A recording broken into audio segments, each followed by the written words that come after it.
Hi everyone, welcome back to Munna vlogs. ముందుగా ఒక చిన్న ఇన్ఫర్మేషన్ అండి. మున్నా వ్లాగ్స్ ఇప్పుడు వాట్సాప్లో కూడా అడుగు పెట్టేసింది. వాట్సాప్ ఛానల్ ఆల్రెడీ మనం ఈ వీడియో కింద డిస్క్రిప్షన్లో ఇచ్చున్నాను. అలాగే మన ఈ వాట్సాప్ యొక్క డీటెయిల్స్ మున్నా వ్లాగ్స్ యొక్క బయోలో కూడా మీకు యూట్యూబ్ ఛానల్లో కనిపిస్తుంది. సో మరింత దగ్గరగా మీకు ఇన్ఫర్మేషన్ ఇవ్వడానికి మనం వాట్సాప్లో కూడా జాయిన్ అయిపోయాం కాబట్టి త్వరగా దాన్ని కూడా అయితే ఫాలో కొట్టేయండి. టాపిక్లోకి వెళ్ళిపోదాం.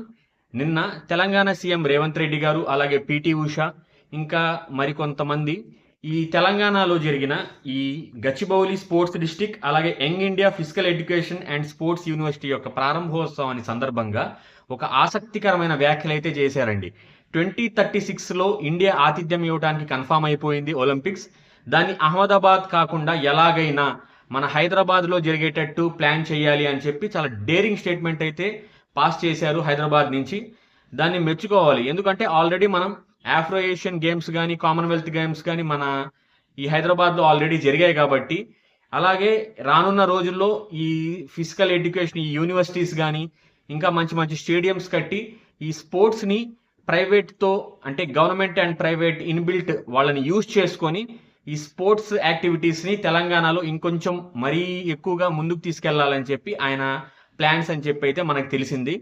ఇక్కడ విషయం ఏంటంటే 2036 ఒలింపిక్స్లో నిజమే ఇండియా అయితే స్ట్రాంగ్ కంటెండర్ అండి. బిడ్డింగ్లో మనతో ఆస్ట్రేలియా కూడా ఉండాల్సింది. వాళ్ళు వెనక్కి తగ్గి మనకైతే సపోర్ట్ చేశారు. నాకు తెలిసి టర్కీ అండ్ ఈ ఖతర్, ఈ రెండు తప్ప ఇంకా మెయిన్ కంటెండర్స్ అయితే ఇండియాకి ఏదీ లేదు. అఫీషియల్గా 2029 ఈ మిడ్ 2029 కల్లా అఫీషియల్గా అనౌన్స్ చేసేస్తారు 2036 ఎవరు ఆతిథ్యం ఇస్తున్నారని ఒలింపిక్స్కి. కానీ విషయం, వన్స్ ఈ ఒలింపిక్స్కి నిజంగా మనం ఫైనలైజ్ అయిపోతే ఎంత ఖర్చు అవుతుందో మీకు తెలుసా? సుమారుగా అహ్మదాబాద్తో వేదికగా ఒక 34,000 కోట్ల దగ్గర నుంచి సుమారు 64,000 కోట్లు ఖర్చు అవుతుందండి.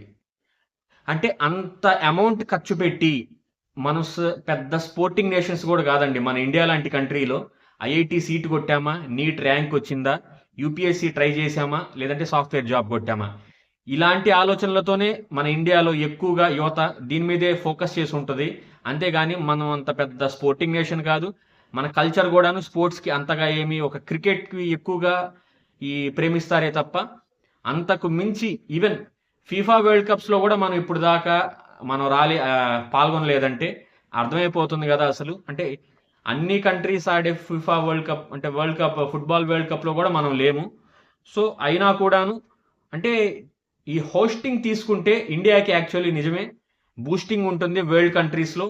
ఇలా ఎవరైనా పార్ట్నర్స్గా కానీ, లేదంటే ఈ ఇండస్ట్రీస్ ఇక్కడ నమ్మి ఇక్కడ మనకి ఇన్వెస్ట్ చేయడానికి కానీ చాలా స్కోప్ ఉంటుంది. టూరిజం బీభత్సంగా డెవలప్ అవుతుంది. ఇండియాలో కూడా స్పోర్టింగ్ కల్చర్ పెరుగుతుంది. కానీ దాని తర్వాత, అంటే ఈ ఒలింపిక్స్ తర్వాత జరిగే ఈ ఈవెంట్స్ కానీ, లేకపోతే ఆ స్టేడియంస్ యొక్క మెయింటెనెన్స్ కానీ మనకు నిజంగా ఒక వైట్ ఎలిఫెంట్లా తయారైపోతుంది. దాన్ని మనం భరాయించలేము. ఈవెన్ బీజింగ్ ఒలింపిక్స్ తర్వాత ఈవెన్ చైనా కూడా ఆ మెయింటైన్ చేయలేక ఆ స్టేడియంస్ అంతా చాలా అంటే చాలా వేస్ట్ అయిపోయాయంటే చాలా బ్యాంక్రప్ట్ అయిపోతాయండి. ఒక పెద్ద నానుడు ఏంటంటే ఒలింపిక్స్ని హోస్ట్ చేసిన తర్వాత ఖచ్చితంగా కొన్ని సంవత్సరాల్లోనే ఆ కంట్రీ బ్యాంక్రప్ట్ అయితే గురైపోతుంది. ఎందుకంటే మీకు రీసెంట్ ఎగ్జాంపుల్ చెప్తాను. టోక్యో ఒలింపిక్స్లో, ప్యారిస్ ఒలింపిక్స్ 2024 ప్యారిస్ ఒలింపిక్స్లో 8 బిలియన్ యూఎస్టీ, అంటే సుమారు 82,000 కోట్లు అయితే ఖర్చు చేశారు. సో దాని తర్వాత వచ్చే పరిణామాలు ఎలా ఉంటాయో మీ అందరికీ తెలుసు. మనం ఒలింపిక్స్లో ఎంత బ్యాక్వర్డ్గా ఉన్నామంటే మన హైయెస్ట్ ర్యాంక్ వచ్చి, అంటే బెస్ట్ ర్యాంక్ ఇన్ ఒలింపిక్స్లో ఏ గేమ్స్లో అయినా అంటే టోటల్ మెడల్ టాలీస్లో 48th ర్యాంక్ అండి. అది కూడా 2020 టోక్యో ఒలింపిక్స్లో వచ్చింది. హైయెస్ట్ మెడల్స్ కూడా ఆ సంవత్సరం ఆ ఎడిషన్లోనే మనం తీసుకున్నాం. Total 7 medals. మనం ఈ మొత్తం ఒలింపిక్స్లో మనం సాధించిన మెడల్స్ అన్ని మొత్తం 8 కేటగిరీలోనే వచ్చాయి. అది కూడాను హాకీలో 13, రెస్లింగ్లో 7, షూటింగ్లో 4, అథ్లెటిక్స్లో 3, బ్యాడ్మింటన్లో 3, బాక్సింగ్లో 3, వెయిట్ లిఫ్టింగ్లో 2, టెన్నిస్లో 1. ఈ మ్యాక్సిమం 8 ఈవెంట్లలో తప్ప మనం తీసుకుంది ఎక్కడా లేదు. మనం నామకార్థంగా వెళ్ళి పార్టిసిపేట్ చేయటమే తప్ప మనం పెద్దగా దీంట్లో రానిచ్చింది అంతా ఏం లేదు. నాకు తెలిసినంత వరకు, నా ఒపీనియన్ అయితే ఆ ఇన్వెస్ట్మెంట్ అంటే ఇన్ని కోట్ల ఇన్వెస్ట్మెంట్ 2036కి మనం రెడీ అవుతున్నప్పుడు కనీసం ఇండియాలో యంగ్ టాలెంట్ని సెర్చ్ చేసి వాళ్ళని స్కౌటింగ్ ద్వారా సెలెక్ట్ చేసి వాళ్ళని ట్రైనప్ చేస్తే ఐ మీన్ బెస్ట్. నేను మెడల్స్ దాకా కూడా ఎక్కువ ఊహించుకోవటం లేదు, కనీసం మనం ఆ ఈవెంట్స్లో పార్టిసిపేట్ చేయడానికైనా మనం అర్హత సాధిస్తాం కదా. అంటే పేరుకి ఒక కాంటింజెంట్ కింద ఒక 100, 120, 130 మంది మనం వెళ్తున్నా కూడాను జస్ట్ ఒక 8 ఈవెంట్స్లో మనం ఇప్పుడు దాకా 8 ఈవెంట్స్లో మనం మెడల్స్ తెచ్చామంటే ఎంత పోర్గా ఉందో ఇండియా సిట్యువేషన్. అలాంటిది ఇప్పుడు అంటే పొలిటికల్గా నేనేమి ఈ రేవంత్ రెడ్డి గారిని ఏమి అనట్లేదు, కానీ అంటే ఆయన కోరిక చాలా మంచిదే. తన స్టేట్లో ఖచ్చితంగా ఇలాంటి స్పోర్టింగ్ ఈవెంట్ జరిగితే తన స్టేట్ ఇంకా బాగా పెరుగుతుందని వాళ్ళ అంచనా. కానీ ఇండియాకి ఇది పెద్దగా పాజిటివ్ ఏం కాదని నేనైతే నా ఫీలింగు.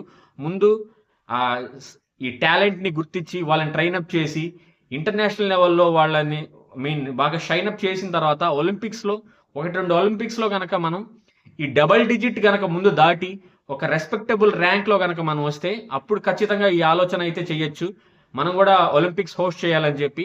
సో గవర్నమెంట్ అయితే 2036కి చాలా దృఢంగా ఉంది. చూడాలి, ఒక మంచి పాజిటివ్ వైబ్రేషన్ అయితే ఏంటంటే మనకు పెద్ద కంటెండర్స్ లేకపోవటం. సో 2029 కల్లా మనకైతే తెలిసిపోతుంది కాబట్టి, సో ఈ గవర్నమెంట్స్ ఏ రకంగా ఈ అమౌంట్ స్పెండ్ చేస్తాయో, నిజంగా అంత స్పోర్టింగ్ కల్చర్ని మన ఇండియాలో తీసుకొస్తాయో లేదో మనం వేచి చూడాలి. ఇలాంటి మంచి మంచి కంటెంట్ మన ఛానల్లో ఎప్పుడూ ఉంటుంది. ఈ వీడియో మీకు నచ్చితే లైక్ చేయండి, షేర్ చేయండి. కొత్తగా మన ఛానల్కి వచ్చారా, సబ్స్క్రైబ్ చేయడం మాత్రం మర్చిపోవద్దు.